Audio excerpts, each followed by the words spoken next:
What's going on, guys? It's Jimmy here. Things are getting worse and worse here. Now, the U.S. State Department says the U.S. State Department raised the travel advisory for Lebanon to level 4.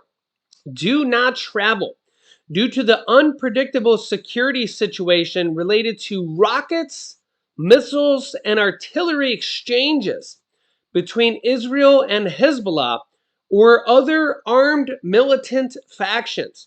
The travel advisory was also updated to reflect the authorized departure of some non-emergency U.S. government personnel and eligible family members from U.S. Embassy Beirut due to unpredictable security situation in Lebanon. Also, the armed military group Hezbollah, who is backed by Iran, who many people are hoping does not fully enter the war on Hamas's side, because they have up to 100,000 armed people, military members, calls for another day of rage. Take a look here. Iran-backed Hezbollah is calling for another day of rage, putting police departments all across the country here in the U.S. on high alert. Whit Johnson is at a police precinct here in New York. Good morning, Whit.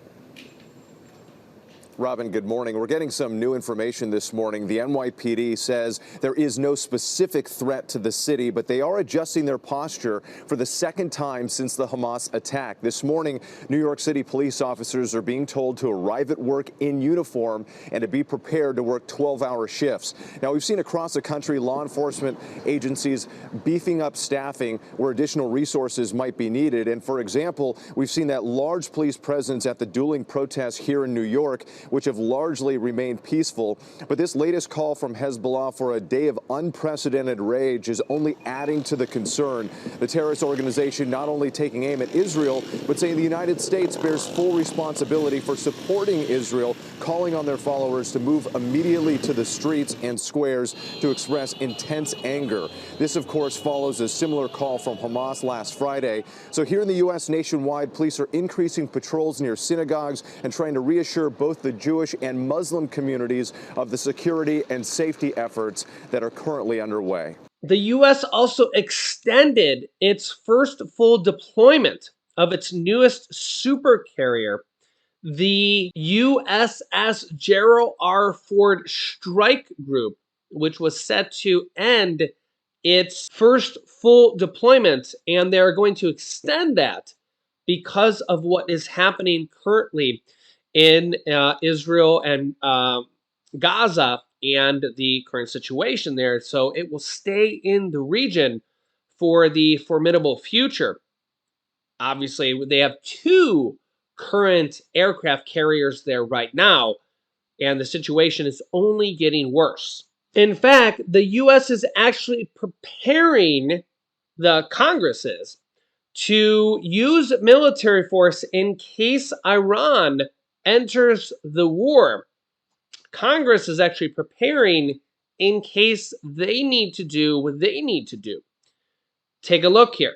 The House Foreign Affairs Committee is drawing up legislation to give the go-ahead for U.S. military force in the Middle East if Iranian-backed forces become involved in the ongoing conflict between Israel and Hamas. The committee's chairman has said, quote, "I hope I never have to mark this bill up," Texas Representative Michael McCall told CNN, adding lawmakers were drafting the legislation, quote, "in the event that it's necessary." So it's already ready to go, or in the process maybe. But we have a situation in the Middle East that's growing day by day with intensity, he said. And if Hezbollah gets involved, which has up to 100,000 troops, they say, Iran has already threatened if the IDF, Israel Defense Forces, goes into Gaza, that they're going to come out. Since Palestinian group Hamas launched a coordinated land, sea, and air attack from the Gaza Strip over into Israel's border on October 7th, so we're getting close to 2 weeks now, Israel has carried out an extensive airstrike campaign on the territory.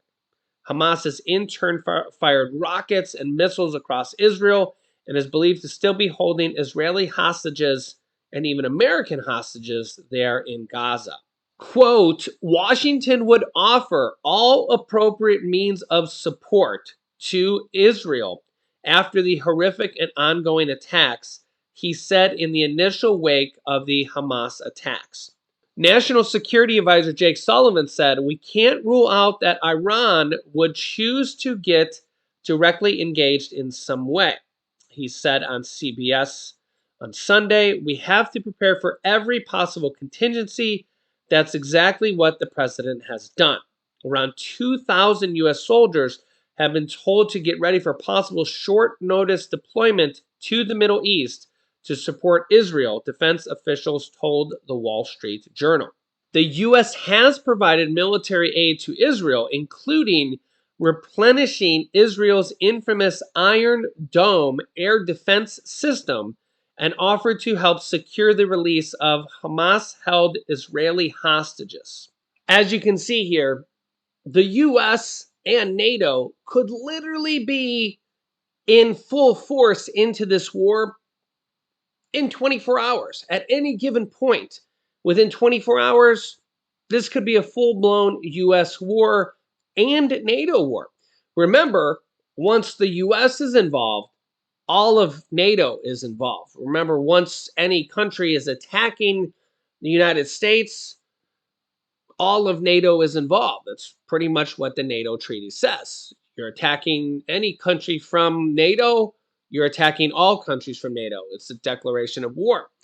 So you guys can let me know your thoughts on this. This is now this it could stay or it could be like the Ukraine war where countries support Israel and stay on the sidelines, say a proxy war, which a lot of people call the Ukraine war. NATO and the US have already committed support to Israel. And we're already kind of seeing that happen less than 2 weeks into the war. The question here is how long will this go? What will happen? And will this be a full-fledged US and NATO involved war? In a recent polling, up to 77% of Americans said that the US should fully be involved into this war. You guys can let me know your thoughts here in the comments. I will keep you up to date. And don't forget to subscribe down below. Click the bell icon so you don't miss out on any new videos. And don't forget to like and share these videos. Click here to see the FBI warning about attacks potentially coming here in the US. Click here to watch my newest video. Thanks, and I'll see you in the next video.